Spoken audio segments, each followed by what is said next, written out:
Imagine millions of people across the United States rising up in the streets, not just to protest one policy or one event, but to raise a much deeper alarm that democracy itself is on trial. Tonight, we dive into one of the most explosive developments of 2025, the nationwide No Kings movement, and the surreal reaction from the highest levels of government. At the center, Donald Trump, and a video that challenges the boundaries between political theater. First, what are these protests? In June of 2025, a major mobilization took place under the banner of No Kings Protests. Protesters in thousands of locations across the U.S. gathered to express alarm at what they described as an increasingly authoritarian trajectory in U.S. governance. Fast forward to October 18, 2025, the second major wave of these protests.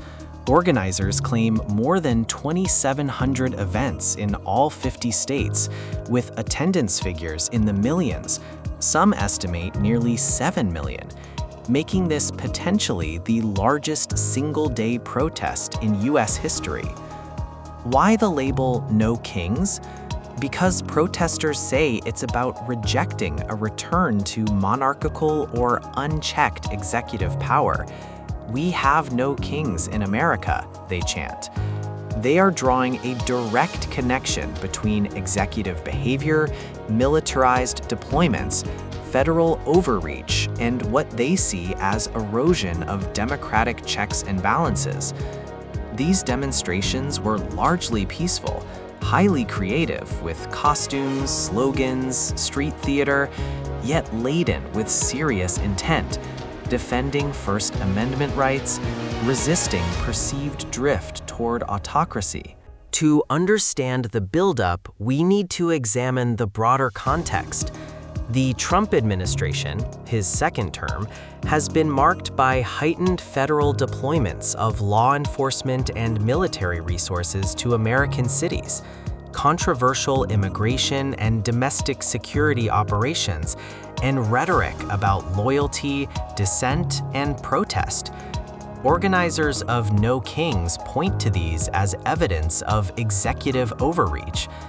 At the same time, protesters say U.S. governance must remain rooted in the Constitution, that power must remain accountable, and that the idea of a king, someone above the law or operating by whim, is antithetical to American democratic identity.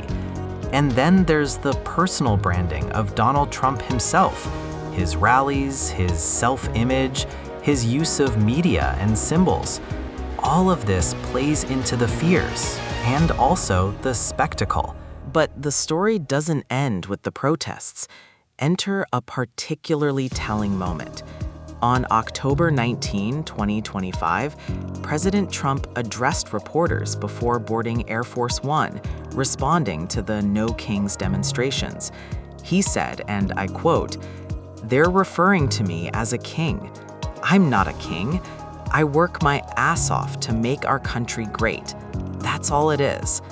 He dismissed the protests as very small, very ineffective, and said the participants were whacked out, claiming they weren't representative of America. He also suggested that the protests were paid for by Soros and other radical left lunatics. This moment is key.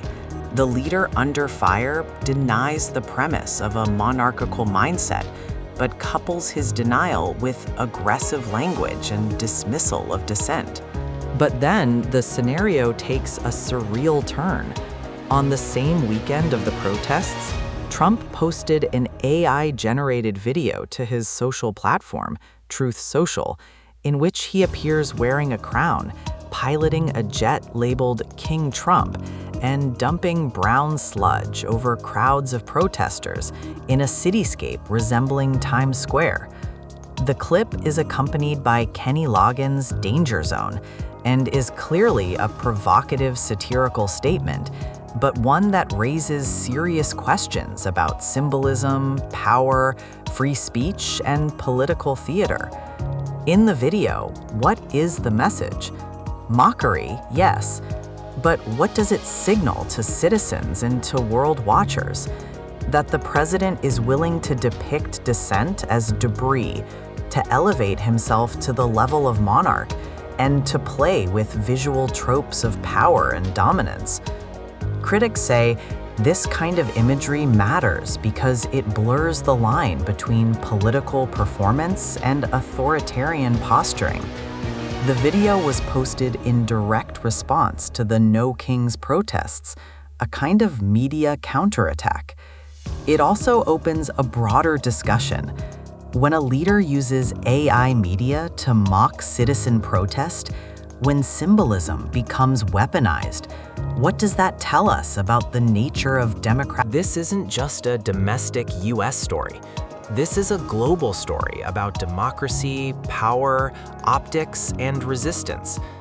Domestically, the protests show that large segments of the US population believe that democratic norms are under stress, that protest remains a vital part of civic life, and that new technologies like AI video are entering the political battlefield in unprecedented ways.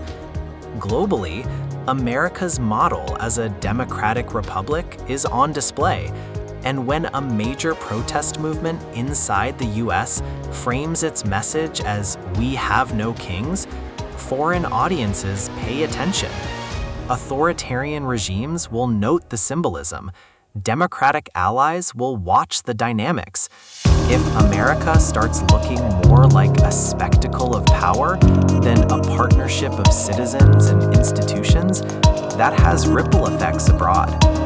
Moreover, the use of AI-generated media for political messages brings in questions of truth, disinformation, and media literacy.